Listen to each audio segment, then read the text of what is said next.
Okay, people are still coming in, but I think we can start with introduction. So welcome everybody to the EMinars, and great to see so many people, and I think a lot of first-time people joining us. And yeah, I think the reason that you're all here is to listen to Yunus Daud, who's talking to us about magnetotelluric studies for the exploration of geothermal resources in Indonesia.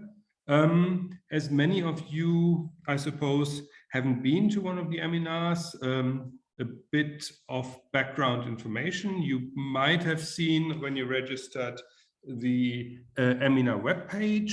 There you can see what's been there in the past and also the future EMinars, and you can register for them. But maybe even more importantly, you can also watch videos and download the presentation slides from previous EMinars, and I just had a chat with Yunus, and this one will also be on YouTube, and the slides will be available. So if you have any problems sort of finishing it or technical problems, you can always come back and look at it, or also look at others. And as I said, you can also register for the new ones. The way we run these is that typically we let Yunus speak for as long as it takes, and take questions at the end of the presentation. So there's a specific Q&A button that you can use to write your question, and please use that over the chat to make sure that we catch all the questions. And then what we'll do is I will read out the questions so that they are in the recorded version, and then we have the discussion. There are a few more EMinars coming up. We're getting towards the end of season 2. So next week we have Karen Christopherson talking about the subbasalt structure of the Columbia River Basin. After that, Sasha Isa, that name, Ivaspogu, on comparison MT inversion and gravity inversion in the southern Mount Isa province. Then Christine Chesley talking about marine EM, and Kate Brunt on MT in Australia. And we will finish season 2 with an open mic.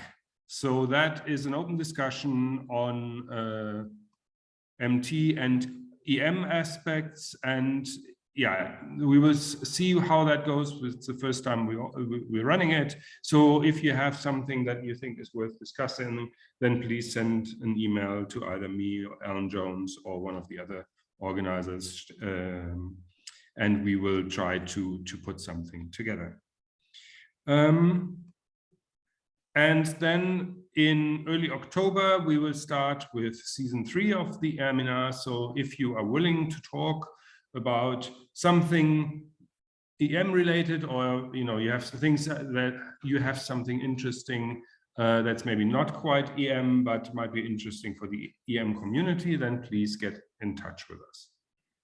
Finally, back to the talk. As I said, Yunus will talk to us about geothermal resources in Indonesia, and he is very well in a good position for that, because he works both in academia and industry with 25 years of experience in geothermal exploration and MT. He has worked on both sort of scientific papers, but also has patents. And he works at the University of Indonesia, and also at the Geothermal Research Center. So I think it will be a very nice overview and insight into the geothermal resources in Indonesia. And with that, I will stop sharing and hand over to you, Yunus. Okay, thank you, Max, for your introduction. Thank you, Alan, for your invitation to me to talk in this EMinar. Hello, everybody. Nice to meet you all in this Zoom meeting. Okay, I would like to share screen first. Okay, Max, can you see? Yes, excellent. Thank you. Well, in this opportunity, I would like to talk about magnetotelluric studies for the exploration of geothermal resources in Indonesia. Hopefully, this will be an interesting topic for all of you. I would like to talk about first introduction, and then empty roles in geothermal exploration, and empty application in the challenging hidden geothermal reservoir. And finally, I will close my presentation with valuable lessons learned from empty applications in Indonesia. Well, I will start with introduction. Indonesia is a country blessed with geothermal resources. As you can see here, this is many figures. That's interesting figure. This is a typical hot spring in Indonesia, and this fumarole or a steam vent. And this is a beautiful blue fire in Ijen crater in East Java, and also in this is a hot pool in some place in West Java. As you can see in the center of the screen, there is a power plant. This is a typical high temperature power plant in Wayangmindu in West Java. Well, this is just introduction that Indonesia is located along Ring of Fire. This is interesting. So abundant geothermal resources are available in this country. And right now, this country become one of the world's largest geothermal potential. And as you can see, right now, Indonesia is the second largest of geothermal producer after the USA. I will talk a little bit in detail in this case. Then geothermal resources and characteristics of Indonesia. As you can see, this is a beautiful picture of Indonesian islands, like this is Sumatra and then Java, and you can see this is famous island, Bali, Nusa Tenggara, Flores here, and this is Borneo, this is Sulawesi, Maluku, and Papua. This interesting islands, and you can see many distribution of geothermal systems here. As you can see, small symbols here like red, yellow, green, and other colors here. This is interesting. This is typical of geothermal occurrence in Sumatra and in Java. So huge geothermal resources are available in this country. So this is very interesting.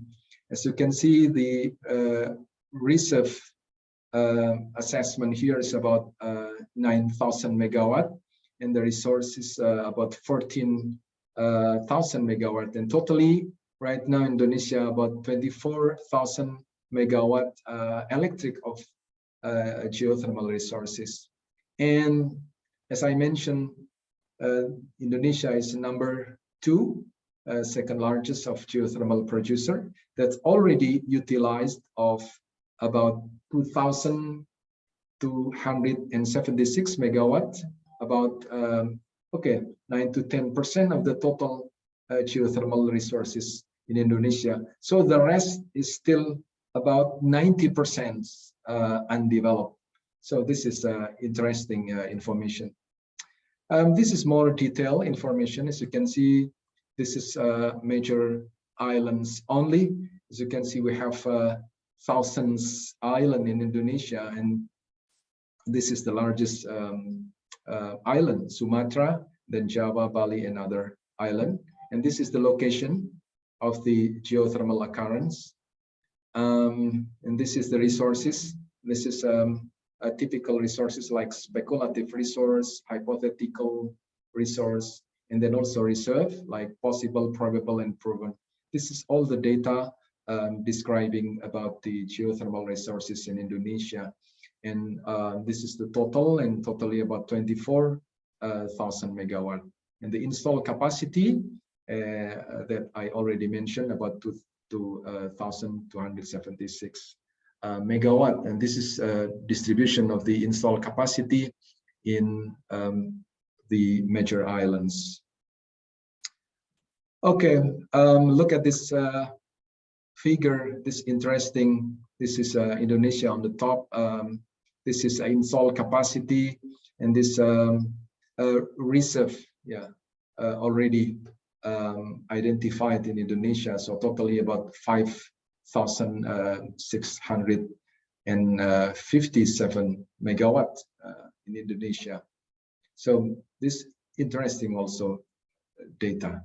And of course, right now Indonesia is the second largest geothermal producer, and we move forward towards the biggest producer to be number one. That's a interesting competition for the near future. Okay, this is geothermal resources and characteristic of Indonesia. As you can see, this is Indonesian island here, and located the subduction between Indian, Australian, and Eurasian plate. So you can see this is a typical subduction. So Indonesia has many geothermal occurrence because of this geological condition. This is a volcanic region. So geothermal resources in Indonesia are mostly associated with this subduction zone, and mostly volcanic hosted geothermal systems. Some are non-volcanic geothermal systems like fault control and system associated with granitic rock, and other low to moderate geothermal system. This is characteristics of geothermal in Indonesia. As you can see, this is some picture describing about situation in Indonesia. So most geothermal systems are located on the mountainous terrain like this. And this is a photo of Sibayak in North Sumatra. And also the reservoir is located deep in some concealed reservoir from 1 to 3 kilometers. And then concerning the geological structure is very complex. Then other challenging characteristic is most geothermal systems in Indonesia are located in high dense forests. So exploration activity should be conducted carefully and properly because of these characteristics to avoid unsuccessful exploration drilling. And in this case, this is a special talk about MT technology. So MT technology plays an important role in contributing the successful exploration program. And then I would like to talk about recent geothermal exploration challenges in Indonesia. As you can see in this page, most typical ideal geothermal systems have been developed in Indonesia with characteristics like impressive surface manifestations. There is, as you can see in this figure, this is a typical high temperature mountainous terrain geothermal system. Like this is an upflow zone found here, characterized by the occurrence of fumaroles and then acid hot springs and a long outflow with hot springs here. This is a typical neutral chloride hot spring. In the upflow zones, there is fumaroles, steam heated acid hot springs, and steaming grounds. This is typical surface manifestations from high temperature reservoir. This very impressive manifestations.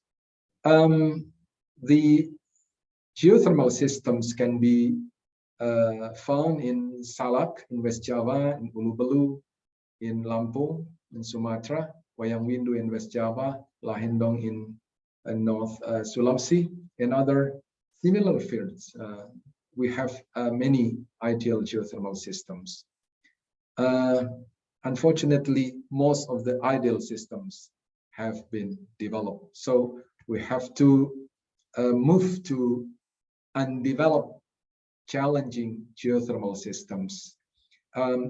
There are some types of challenging geothermal system, like type 1, with characteristic magmatic surface manifestations. In this figure, there is here, this is a typical magmatic manifestation. As you can see, this is solfatara and some fumaroles producing sulfur very fast, and people can collect the solid sulfur here. And the pH is usually less than 0.3. This is extremely acidic. So we have to be careful with this acidic manifestation. Of course, below the surface, there is acid vapor core. So it's very challenging to find neutral reservoir that is safe for supplying fluid for power plant. The examples of this typical challenging geothermal system like Kawah Ijen, and also in Arjuna Welirang in East Java, and also in Tangkuban Parahu in West Java. So, okay, in Indonesia, many such typical challenging geothermal systems like this.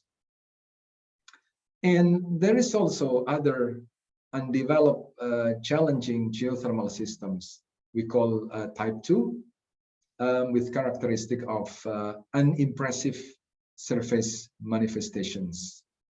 Why unimpressive? Because like in this figure, there are no surface manifestations found in here in the high terrain, and we can only find hot spring here far from the summit of mountain, and also here. And in this type, sometimes chloride spring and sometimes bicarbonate hot spring. So this typical geothermal system usually hosted by tertiary or late quaternary volcanic products. No indications on the surface of high temperature in the reservoir. And low temperature hot springs on the foothills like this.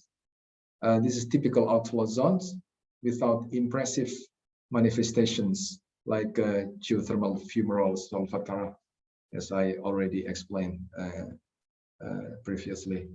And also this is actually first when we see this field,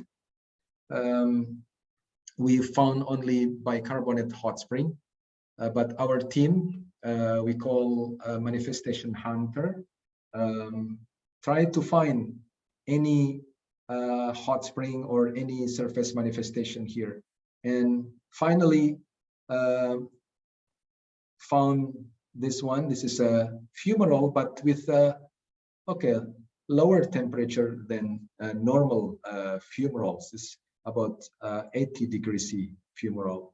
Okay, this getting better than unimpressive surface manifestation after finding this manifestation. This typical challenging systems can be found in Talamau, in West Sumatra, and also in Tiris in East Java. This is typical, and many other still can be found in Indonesia. And other undeveloped challenging geothermal systems. This is type number 3. This is poor surface manifestation, almost no surface manifestation with warm or hot spring. So you can see the figure, this blue symbol here. This is only cold springs, and the only manifestation is this is actually magmatic vapor core with some fumarole and solfatar, but no other manifestation can be found surrounding the mountain. This also this is in Bromo. This is famous mountain, and this close to Bromo, round geothermal field. So almost no surface manifestation found except on the summit, indicating there is possible geothermal system in the subsurface, sometime with degassing crater. Then still undeveloped challenging geothermal systems type 4 with characteristics like this non-volcanic geothermal system. This is not related to the volcanic, usually typical tectonic geothermal system with low moderate temperature inside the reservoir. Surface manifestations usually hot springs and altered grounds found along fault structure. This is typical in Sumatra fault zone. We can see this Simisu, Pasaman, Cubadak in West Sumatra, and also this Bora Pulu and Marana in central Sulawesi. This is a typical tectonic geothermal system.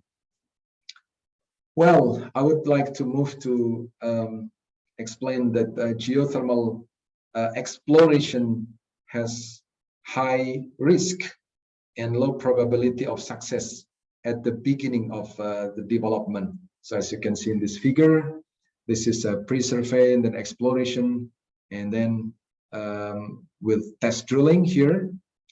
Before test drilling, the project risk still high, and after one drilling or two drilling, in exploration drilling, if found some fluid from the reservoir, the project risk getting decreased until 50%, and then there is additional drilling and drilling, so the risk getting lower and lower. And the cost, of course, at the beginning is low, but after drilling, so drilling is expensive and getting increase, and including power plant cost. This is a figure of low probability of success at the beginning, at the exploration stage. So we have to be careful in this stage, and MT technology has an important role in this stage. This is additional information related to drilling success ratio at the exploration stage, about 30 to 60%. And this is the data from Kamojang. This is the first geothermal power plant in Indonesia, in West Java. The data from Ministry of Energy and Mineral Resources also estimates drilling success ratio from the latest 5 geothermal exploration drilling. That is about 33 to 67% in the exploration phase. And the data based from the world data, as you can see, similar. The first well about 50%, and the first 5 well about 60%, and after 30 wells drilled, getting increased to be about 70%. This will continue beyond 50th well. For your figure, at the exploration stage, the drilling success ratio about 60%, and the development phase about 74%, and for the operation phase increase again until 83%. This is the statistic of the world geothermal drilling. Well, I would like to move to empty roles in geothermal exploration. this is typical exploration questions, like where is the center of reservoir? Where is the upflow zone? Because this is the important thing. When we will develop geothermal system, we have to understand where is the mother source, where is the outflow zone, or where is the center of reservoir. And other question is, what is the area extent of reservoir? What the boundary of reservoir? And what is the depth of reservoir? This is very important because we will drill the reservoir. So the top of reservoir is important information to be collected during the exploration stage.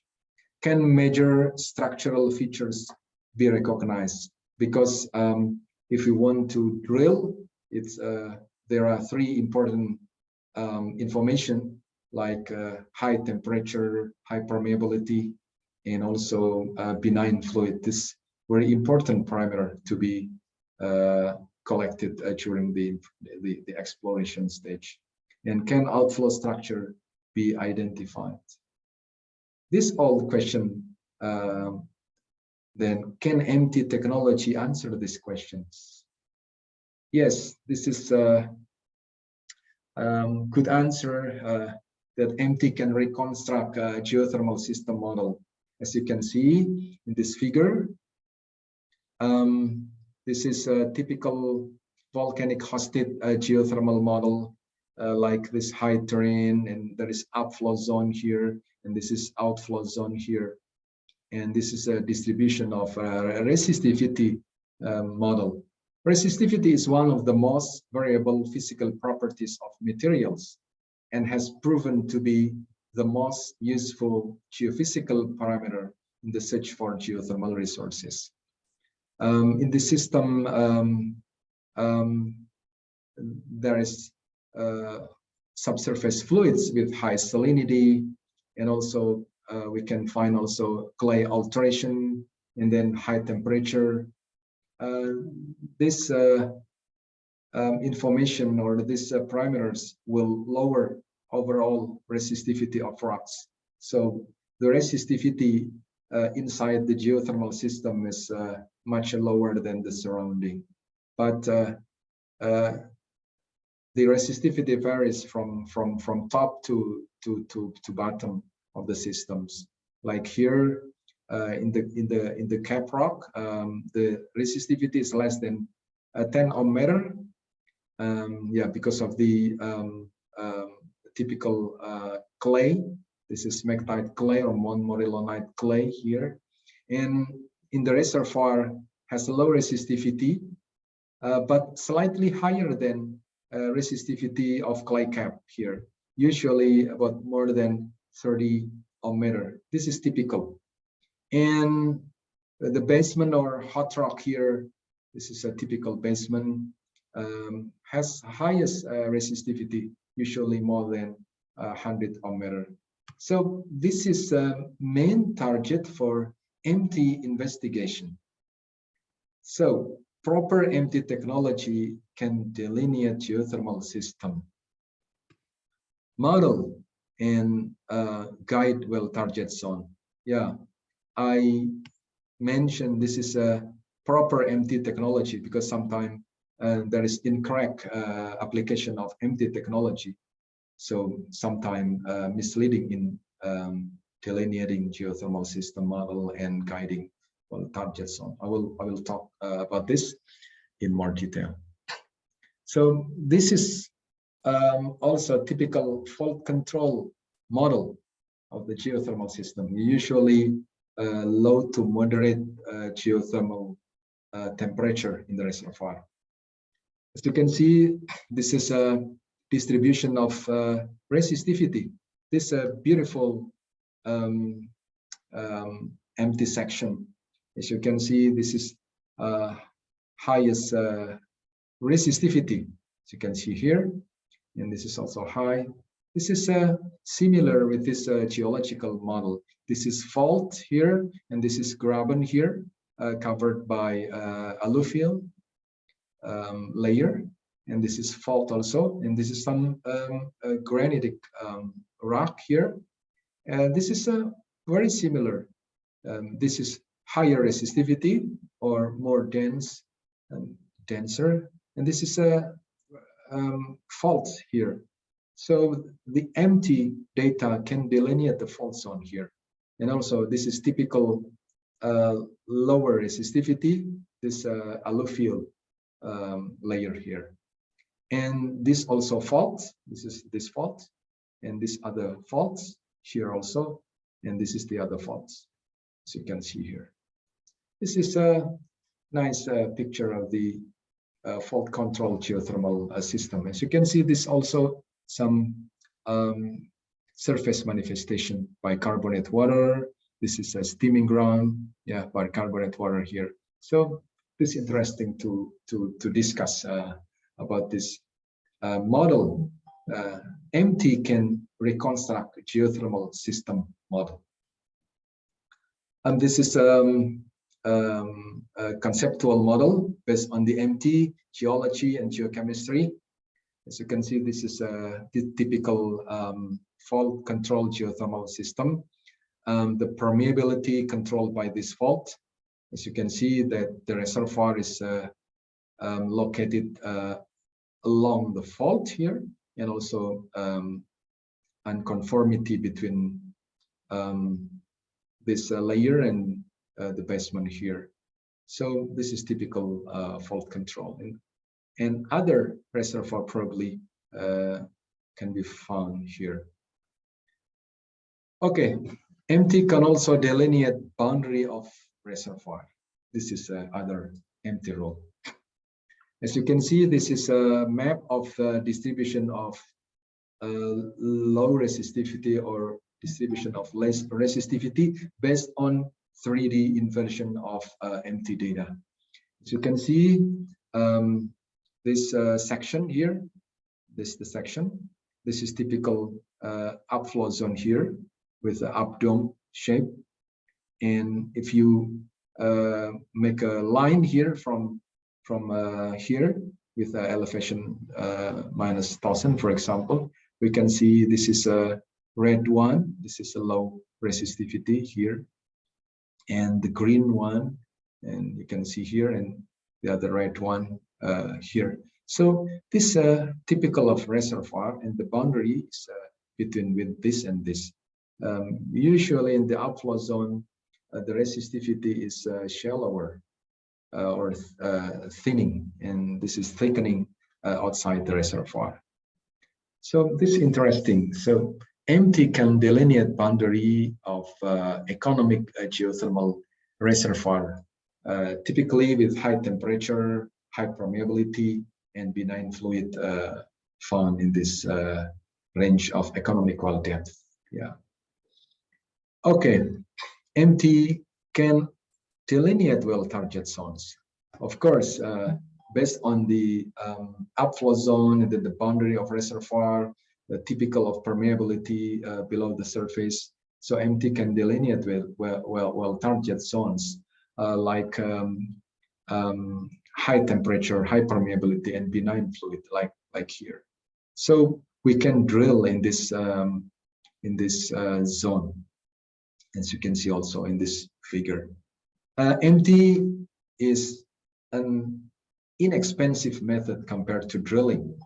So this is just figure out about 100 MT stations, similar with about 4% only of one drilling price. So before drilling with a higher cost, of course, about 25 times, it's better to do optimizing MT roll to make sure everything below the subsurface before drilling, because sometimes people drilling without optimizing MT roll.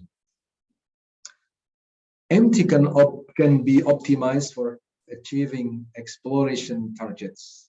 As you can see, this is a summary of this exploration talk, that MT can be used here. This is also gravity and then passive seismic, and then geochemistry and geology. This is method. And the exploration target like heat source, reservoir, hot rock, the permeability indication, upflow or outflow zone, top of reservoir, reservoir boundary, resource size, and also structure, both regional and local. As you can see, geology can be used to delineate delineate the heat source and also reservoir rock. This is a typical strong, and then this is moderate with two bar or two box here. This is a typical strength of geology, and also for local or regional structure. This is geochemistry, strong for identifying upflow and outflow zone, and gravity for local and regional structure. But for MT, as you can see, MT can delineate heat source and permeability indication, outflow, top of reservoir, reservoir boundary, resource size, and even indication of structure. But of course, MT is difficult to differentiate the lithology of the reservoir. Yeah, so this is just weak in this case. But overall, the MT has a superiority to delineate the subsurface information. And this is other information related to passive seismic, like for identifying permeability indication and heat source. This is a summary of the exploration target. And then move to MT role still in geothermal exploration. This is MT technology workflow. As you can see, and you know well about this. This is typical MT workflow from survey design, calibration, and then MT data acquisition with short sounding and full sounding, and getting time series data. Then MT data processing, like time series inspection, noise reduction, impedance calculation, and static shift correction to get MT curve or EDI file like this. This is a typical curve, MT curve. This is apparent resistivity curve, and this is phase curve. This is typical of poor resistivity and phase curve in the higher period, the long period. And this is typical of a good data. And then after that, this, for example, get a good accepted quality, we will move to 3D inversion. And after that, we'll move to 3D visualization to do integrated interpretation. Okay, well, this is a typical data processing from time series inspection, noise reduction, impedance calculation, and other static shift correction here. So this is interesting. That's like before processing like this, and this is after processing. The data is getting better and better. This is other example also. Well, and then move to 3D inversion of the MT data. This case we use data space conjugate gradients from Siripun Marapon and Edward 2007, and nonlinear conjugate gradients in LCG from Egbert and Calvert 2012. And the input data using EDI file and tensor impedance and tipper. Topography can be included or using flat, and oceanic model also available, and grid rotation also available, and the output data will be XYZ value, and then make it out. So okay, this is just brief explanation about the MT 3D inversion. And then there are challenges in applying MT technology. So we'll move to example of drilling results, both successful and unsuccessful drilling results in geothermal explorations. Okay, well, empty sensors are very sensitive to the EM noises. This can be electric and magnetic fields from cultural EM noises, natural EM noises.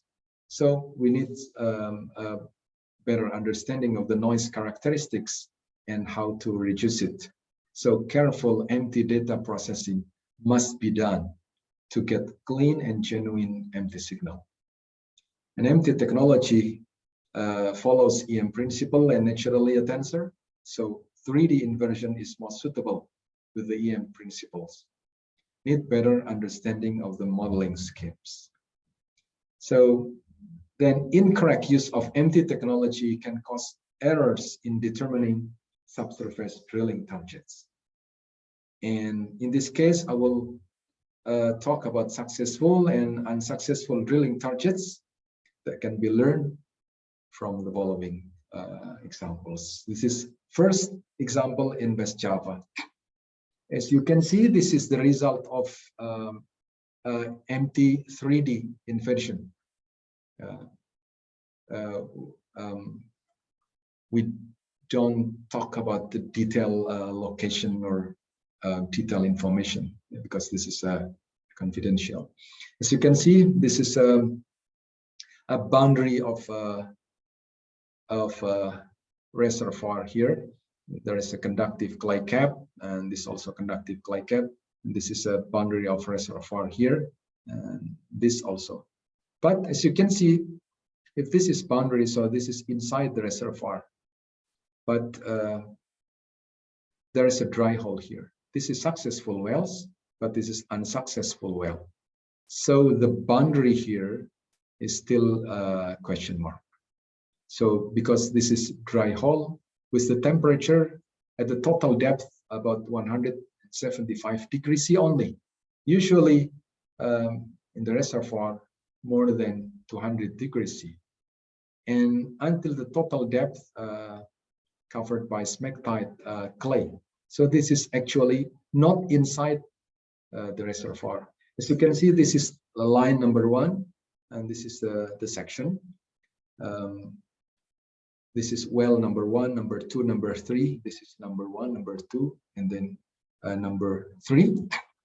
Here, this is the dry hole here. As you can see, from the empty 3D inversion data, we can find this BOC, base of conductive zone. Here, the red one. This is a typical low resistivity. This is actually incorrect top of reservoir. So after the drilling, there is a 200 degrees C here, and here outside 200 degrees C. But the information from the empty, the top of reservoir, usually related to temperature about 180 degrees C to 200 degrees C, usually here.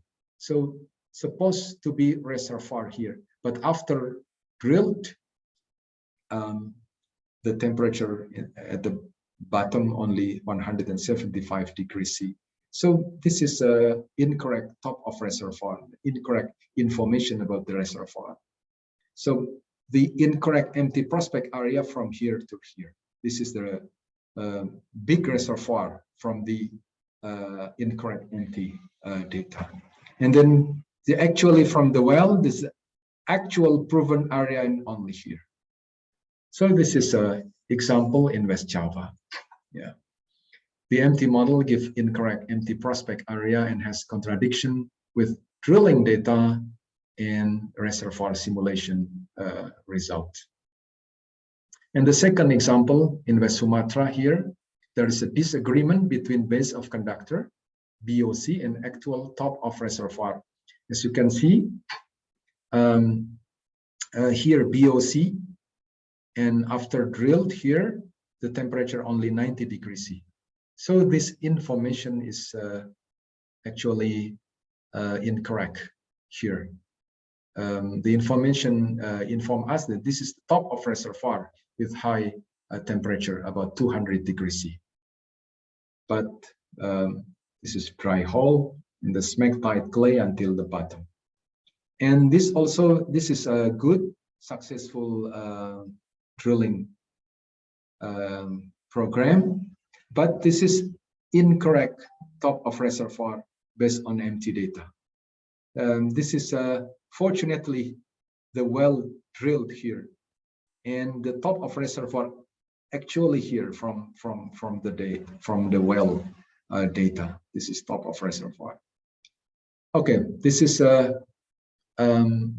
misinformation from 3D inversion of empty data. And the other third example in North Sulawesi, there is a disagreement between fumarole occurrence. This is indicated upflow. Here actually there is fumarole, but you can see this is thicker clay cap here. So usually in the outflow zone, the clay is thinning here, but information from 3D inversion of empty data, something like this. So this looks like an outflow zone, but after drilled 2 wells, about 2,000 meters, the bottom temperature only 100 degrees C, and the other well only 150 degrees C. So this is actually wrong information from empty data. So we have to learn more and more about the correlation between drilling and empty data to get better empty technology for further drilling campaign. Okay, this is to dry hole that I already explained. And I would like to present in this presentation. This is before reprocessing and remodeling of empty data. So actually, we did reprocessing and remodeling the same empty data. This is a previous empty data, as I already explained to you. Okay, and the next page will be after reprocessing and remodeling. This is after, this is before. As you can see, this is dry hole here, and this is around boundary of reservoir. So after reprocessing and remodeling, you can get this. Yeah, this is actually independent empty with drilling data. So we did reprocessing carefully, and then remodeling carefully with 3D inversion, and finally we compared with drilling after finishing 3D inversion. So this is independent calculation or inversion of the empty data with drilling. So this is the new boundary. This is a zone of a reservoir, and this is actually outside the reservoir. As you can see, again in the line 1, this actually this is a low resistivity clay cap here, and this is the dry hole, and this is BOC. So this actually outside the reservoir. This is still in the red clay cap. So the drilling confirmed that until bottom hole, the data only found smectite clay. So the total depth temperature only 175 degrees C. So this improved the previous empty data and 3D inversion. The new empty model has good agreement with all drilling data. Okay, and then the second example, as you can see, this is previous results. The same procedure from reprocessing of raw empty data and then remodeling 3D inversion, and this is the results. As you can see, this is actually a BOC here, and also some indication of continuation of reservoir here. But this is outside the reservoir. So in this case, the well number 7, this is top of reservoir found by this empty data here. But actually, the drilling is outside the reservoir. So this empty confirm that this is outside the reservoir, even using independent 3D inversion with drilling data. So as you can see, this is an interesting thing. Previous, this is a BOC, and this is the actual top of reservoir from drilling, and this is confirmed by the empty data, the new empty data here. This actually, the red color is actually, this is a lower resistivity, typical smectite clay.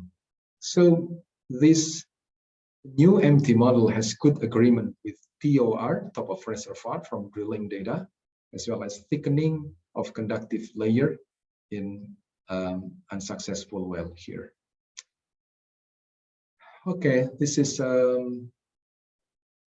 number 2. And okay, this map of 3D inversion results at about 0 elevation. Here, this is the boundary of reservoir. As you can see, this is inside the reservoir. This is a good wells, so successful wells.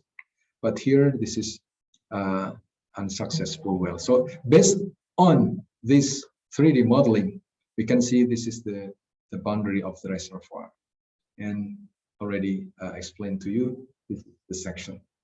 So this is after reprocessing and remodeling of the same empty data. Okay, this is example number 2, and this example number 3. This is previous result, and then the same methodology. This is the after reprocessing results. So the empty section based on 3D inversion is different.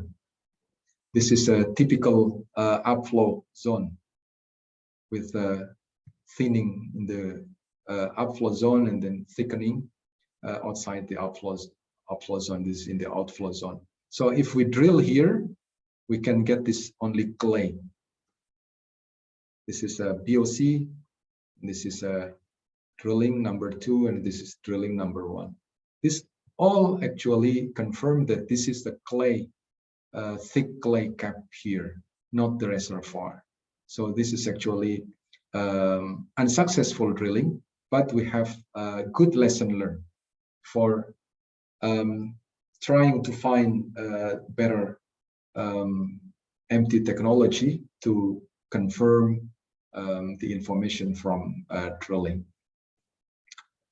Okay, this is 100 degrees C and then 150. Usually at BOC, at the temperature of about 180 to 200 degrees C.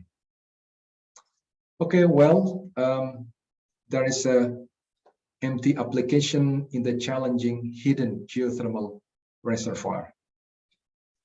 I would like to talk about overview of geothermal field here. The geothermal area is located inside a big caldera here, about 15-kilometer diameter, and covered by thick lava, unfortunately. So, okay, indication of geological structure in the surface is challenging, means hard to observe because covered by thick lava here. So even no surface manifestation here. So remote sensing data should be optimized for identifying the geological structures and then to assess the permeable zone using remote sensing.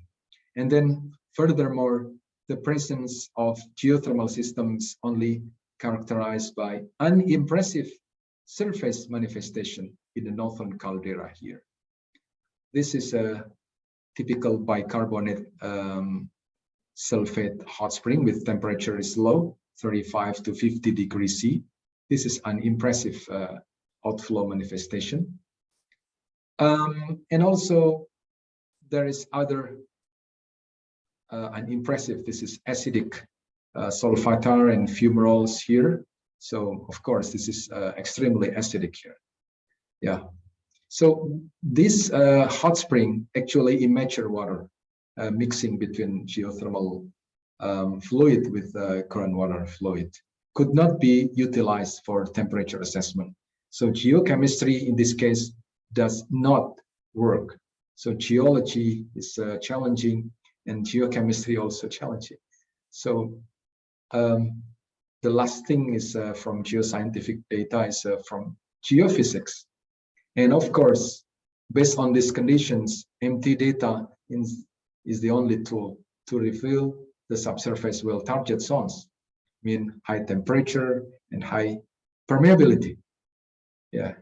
However, the results of MT studies conducted by previous several works here show different well target zones. As you can see, the color, there is a red color. This is 1 through 2 and then 3. This is a similar consultant. This red color. The reservoir is located here, here, and here. But the yellow one, the reservoir is located here. And the blue one, the reservoir is located here. And the green one, the reservoir is located here. So the company was confused to decide the right place for exploration drilling. So how to solve this problem? This is an interesting question. So as I already explained, remote sensing studies can be used for delineating geological structure and assessing permeable zones, because the whole area covered by thick lava. And the second one is to do reprocessing of the existing raw or time series MT data, then doing 3D inversion. This is remote sensing data interpretation. I would like to talk more quickly. Remote sensing data for identifying possible altered crown, like here, here, here, and other altered crown found here. And also, this is a typical volcanic eruption here. As you can see, different color mean a different volcanic product. And there is a eruption center here, and then here, and also here, differentiate by different color. So remote sensing data can be used for delineating surface lithology based on observation of lithological unit and possible eruption center, like lava or pyroclastic product.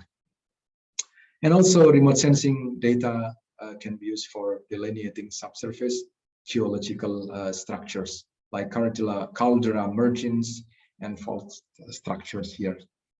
So, okay, this is the result of a remote sensing study.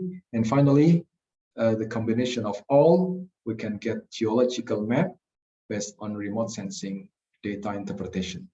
So based on this geological map, we will then move to the field to check of the ground check. And then how to delineate the subsurface information. Of course, MT, reprocessing of the existing raw or time series MT data. Why reprocessing? Because the same data give different results.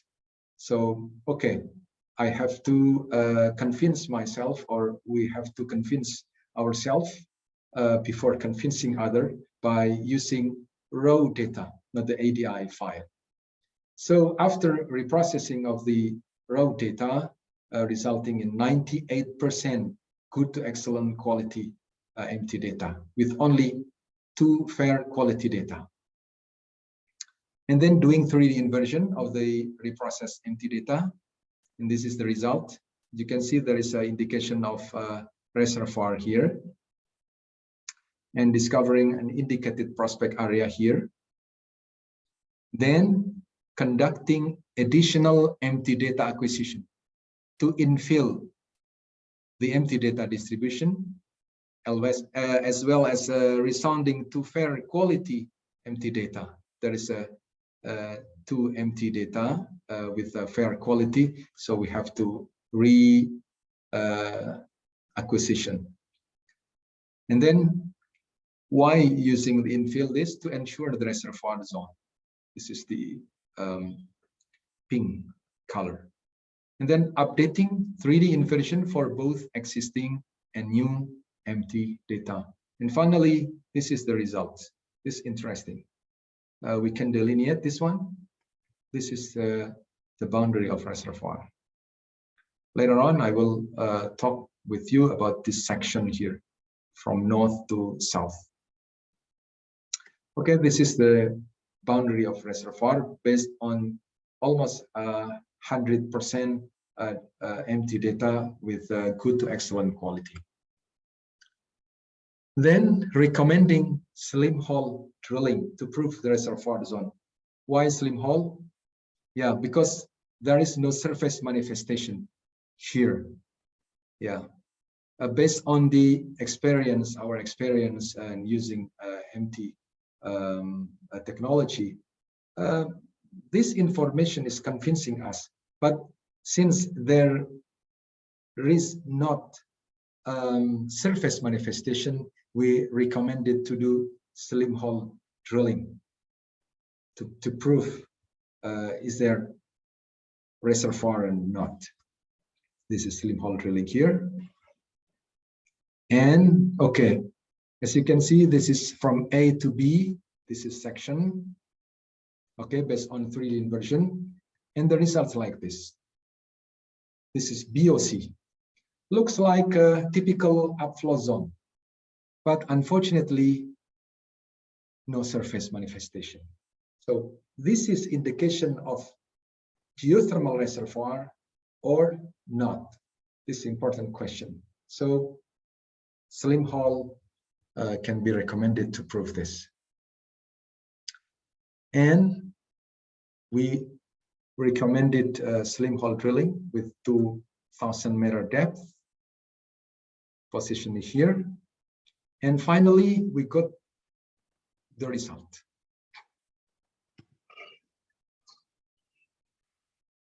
So this is reservoir.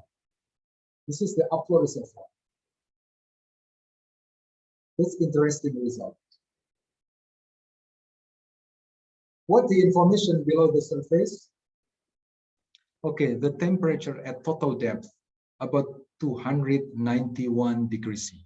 This is interesting, very high temperature. And the fluid flowing from even slim hole, this is neutral fluid, the pH, yeah, more or less about 7. So this is interesting. We could prove the hidden reservoir based on careful MT technology. Okay, this is the distribution of temperature from 200 here, similar with BOC data, and at the bottom 291 degree C. Okay, so then this is the final of the mission to prove there is reservoir or not. And this is other history. So after reservoir confirmation based on slim hole drilling, what happened there? During the field development phase, there was a change in the field development approach in line with the management change. The empty data that already proven with slim hole was not used for further drilling campaign. So the empty data was then reprocessed, remodeled, and reinterpreted by other parties. Then 4 wells were recommended based on that works. 2 wells were reported to be successful. Where? Here, the yellow one. This is productive well. This is the yellow one. Yeah, but the other 2, unfortunately, were unsuccessful based on other empty model. Here, this is unsuccessful wells with green square here. So after conducting independent evaluation, our team, we found that the overall drilling results show good correlation with our MT model. This prospect area. This is our prospect area. So this is inside prospect area. This is proved by slim hole and then proved by 2 wells. And this is actually outside prospect area. This also proved by unproductive wells. So this is a interesting result. Yeah, this is the last presentation. So before I close my presentation with some conclusion, there is valuable lessons learned from MT applications in Indonesia. This is magnetotelluric imaging is a powerful technology to reconstruct a geothermal system model based on resistivity distribution to guide in locating drilling target. Since Indonesia is blessed with huge geothermal resources, MT technology has big opportunity to be widely used and plays an important role in million-dollar decisions, drilling decisions. However, MT technology must be used carefully and properly. Incorrect use of MT technology can lead to generate pitfalls in MT model, like I already explained, and of course, pitfall in geothermal conceptual model, and finally, errors in determining drilling targets. Drilling data, both successful and unsuccessful, is a tremendous asset that can be utilized to evaluate the application of MT technology. So after doing 3D inversion, so we have to wait until proved by drilling, and then we evaluate again our 3D inversion, compare with drilling, and then learn more and more about our technology to get better and more accurate MT technology continuously. So further improvement should then be carried out continuously to get better and more accurate MT technology. Accordingly, we should be able to take many lessons from the MT versus drilling journey by utilizing this valuable drilling data in order to increase drilling success ratio, especially in the geothermal exploration stage. So this is my last presentation. Thank you very much for your attention. Thank you, Max. A little bit more time. Thank you. Yeah, well, thank you very much, Yunus. That was very interesting. We already have a few questions. I also saw there is a question, I think, in the chat. So please, if you were the one putting that question in the chat, please put it in the Q&A that we don't miss it. Okay, so let's start with those questions. As I said, I will read them out and then you can answer. So Jerry Roth is asking, surprised that shallow heat flow observations are not mentioned in indicated useful geophysical methods. Also, I'm curious if considered using airborne EM for aerial delineation of shallow to 400 meters distribution of resistivity features. Yeah, okay. Thank you, Jerry Roth. This is an interesting question. Shallow heat flow observations, yes, not mentioned in indicated useful geophysical methods like 400 meter delineation of shallow resistivity. Yeah, because in this presentation, I focused only in the high temperature geothermal system. Typically, the geothermal system covered by thick clay cap, smectite clay, or montmorillonite clay usually has correlation with lower resistivity, less than 10 ohm meter. So in this case, this investigation was focused on delineating the top of reservoir, usually in this high temperature system, about 1,500 meter to about 2,000 meter. So the information at the shallow level is not concentrated in this case, because we have to find the top of reservoir and then make a recommendation to drilling program. Of course, your question is interesting. If we talk about the low temperature system, usually low temperature system like fault control has a lower level or shallower information of the reservoir. So of course, this could be discussed using AEM or other method. Yeah, even using DC resistivity for shallower than 500 meter. That's my answer, Max. Yeah, thank you. And there's a second question from Jerry, and I was sort of wondering the same. So what specific changes to prior processing and inversion were key to yielding the improved MT models in your 3 case histories? Okay, this is the second question. Thank you very much, Jerry. What specific changes to prior processing and inversion? Okay, this is a interesting question. Yeah. We don't know the previous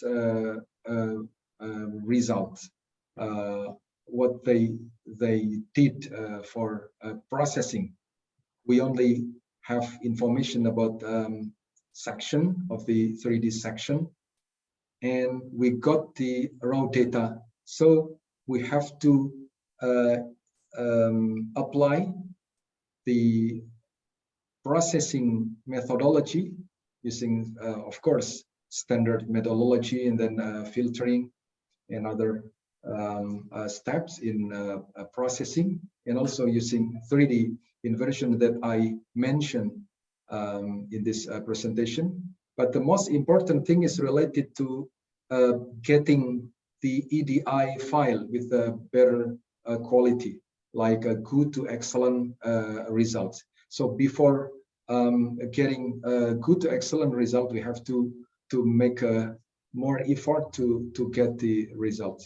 Of course, filtering and other processing process is very important to get the okay, we call clean and genuine data before inputting to the inversion software.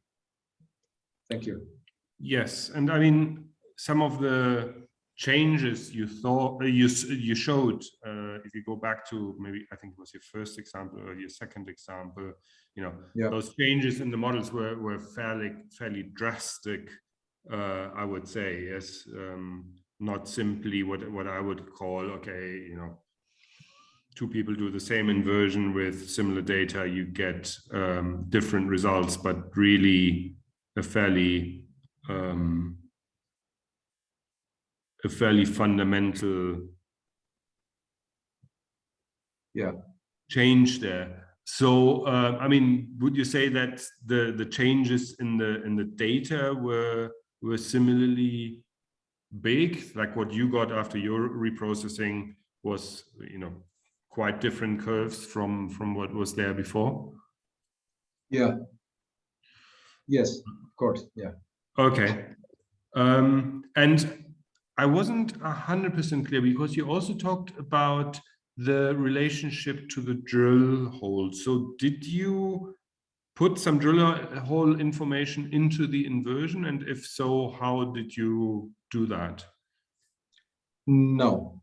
Like I mentioned in my presentation, this is independent work. We start from reprocessing of raw empty data until getting a good to excellent result.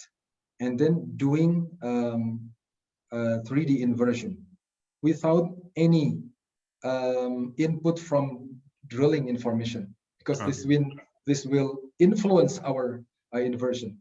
So this is as if no drilling information. Okay. So yeah. Okay.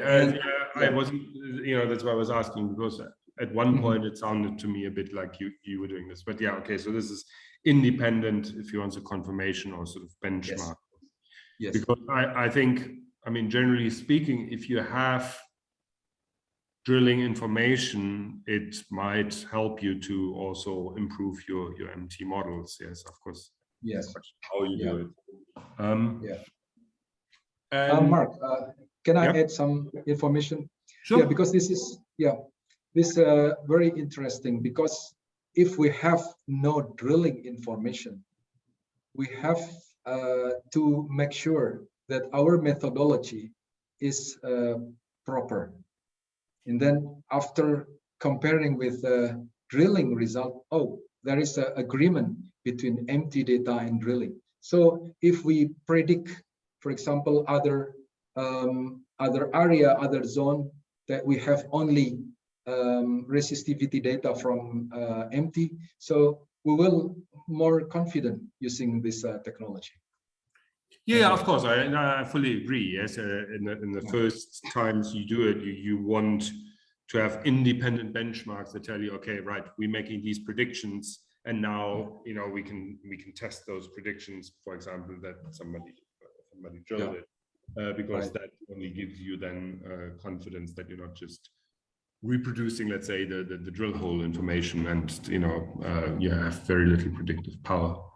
I mean, one thing I found interesting, what you described at the end, this sort of, you did some work and then it was taken over by somebody else, and everything sort of changes. I think that is also something we rarely consider, certainly in academia, that our MT results, they don't exist in a vacuum. Yes, there's sort of a whole system of things going on around it. Okay, because our task is finished after doing slim hole, and after that we did not follow the further activity, but finally we got information that there was a drilling campaign not using our model.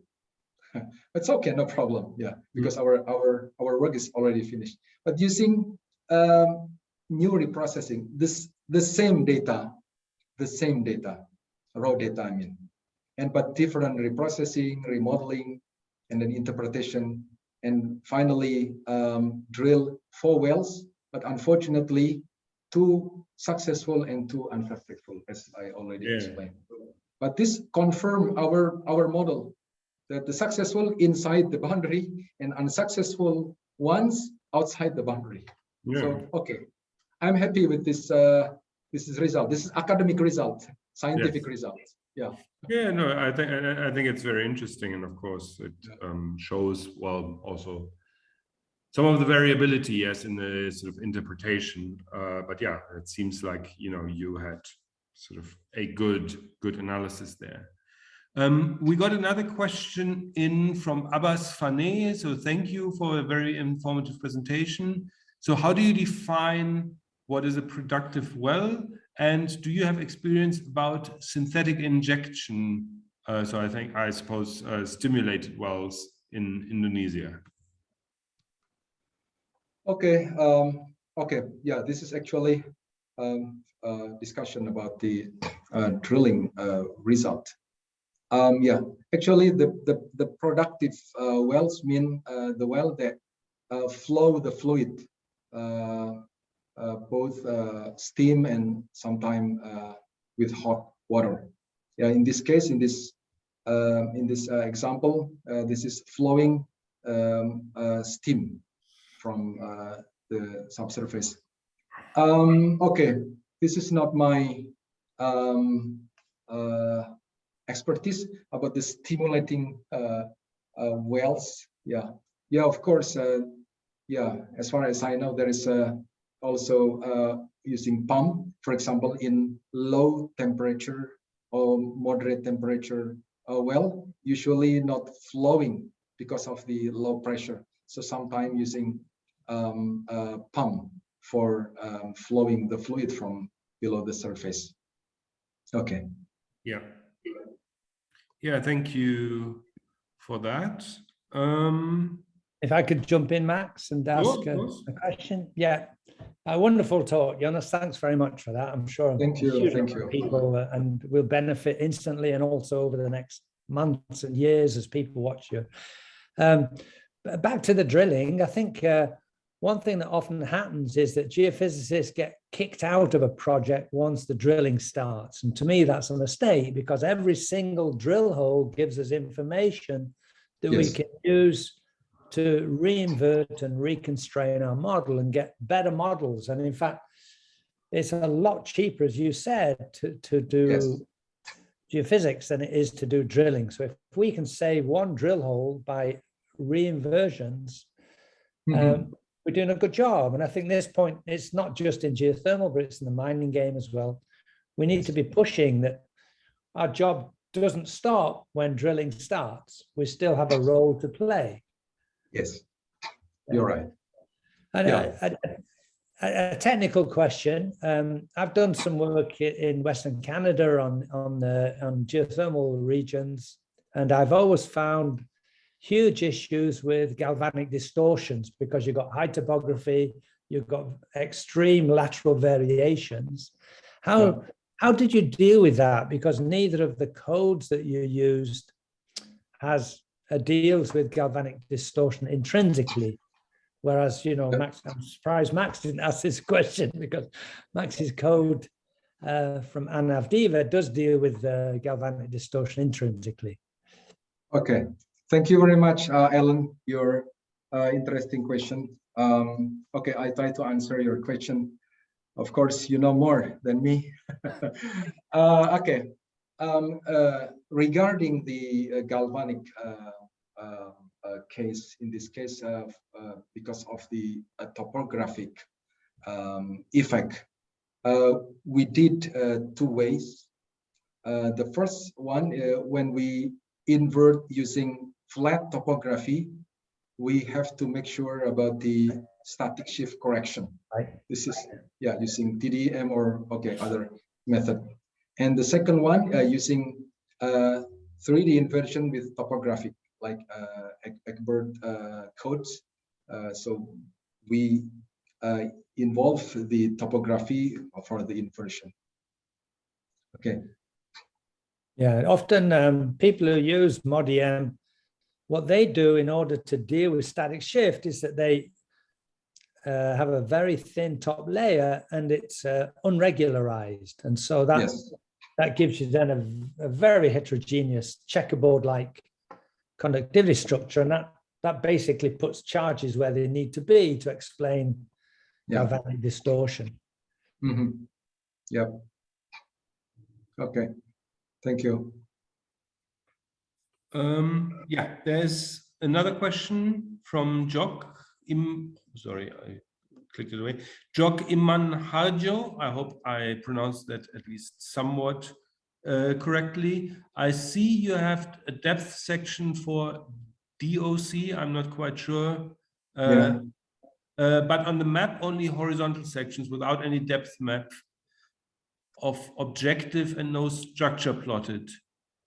Is that standard in geothermal? I don't know if you understand. I'm not. That's okay. I could catch the question, Max. Yeah. Okay. Pak Joko, thank you for your question. Yeah, you're right that I only presented the BOC from section, and actually there are other maps like resistivity maps with different topography or elevation. This can be used as I explained in this presentation. And also we can make a BOC map, I mean elevation. VOC elevation map. So, but in this presentation, we did not show the VOC elevation map. So yeah, actually we could do such a way using VOC elevation map. Okay, just for clarification, because I'm not familiar with that terminology, VOC is sort of parallel to topography. Is that sort of constant depth from topography, or what does it stand for? No, no. Okay. VOC is actually top of reservoir, Yeah. or base of clay cap. Sometimes thinning, sometimes thickening. So not following the topography actually. Ah, okay. All right. Okay. So so you just plot as a map view the depth to okay. I see. Yeah. Okay. I think it seems we're no, just when I think we're finished, there are a couple of more questions coming in. So Stephanie Amina, thank you for such an amazing presentation. I would like to ask about the undeveloped geothermal system. If there's no surface manifestation found at upflow zone and outflow zone, is it proper to estimate subsurface temperature distribution and expect the epidote minerals can be found in the VOC? Yeah, okay. Thank you, Stephanie Amina, for your question. This is interesting question. Yeah. For the undeveloped geothermal system, without any surface manifestation. Yeah, this is of course more challenging because we have to understand first about geological setting of the system. So we have to make sure about the geological setting, and of course, remote sensing data can also be used for assessing this geological condition like lithology and then faults and permeable zones. But below the surface, of course, no other information other than geophysics.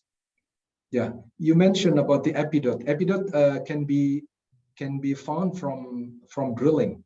So how we drill without any information in the subsurface. So before drilling, of course, we have to do geophysical investigation like MT data. Yes, gravity and other data like micro earthquake and ambient noise tomography we can do. This is a cheaper method than drilling itself. Thank you. Yes, and then a question from February. Good presentation. Can you elaborate more based on experience, the further improvement or innovation we should carry to get more and accurate results? Sorry, what the... I think the question is sort of what is the most important development for MT to become even more successful? I think that's yeah. Okay, I got it. Thank you. Yeah, this important or interesting question. Yeah, because of course, first, MT is influenced by noises. So many noises can join with the data. So this noises influences data. So the result, for example, if we cannot do, for example, filtering, and then separating between data and noises using remote reference, filtering, and other method. So it's difficult to get the clean and genuine. So we have to identify part by part for separating or improving the data, so we will get the more clean and genuine data. So this is a very important thing for the data processing. So after that, we move to inversion. So inversion have to be done carefully also with inversion or modeling parameters properly. So both processing and then modeling we have to do carefully and properly to get a good result. Yes, I completely agree. Yes, you have to critically look at every step and be aware of what you've done at every step, that you get sort of a good result in the end. Okay, I think at this point we will close this session. Thank you very much again for this talk, and I think the questions have shown that there is interest. If you are still interested in further discussions, I think your contact information is in the presentation. So you know, please contact Yunus directly. And next week, as I said before, we will have a talk on the flood basalts of the Columbia River in the Western US. So I think that will be also very interesting. So thanks everyone, and have a good day. Thank you, Max. Thank you very much.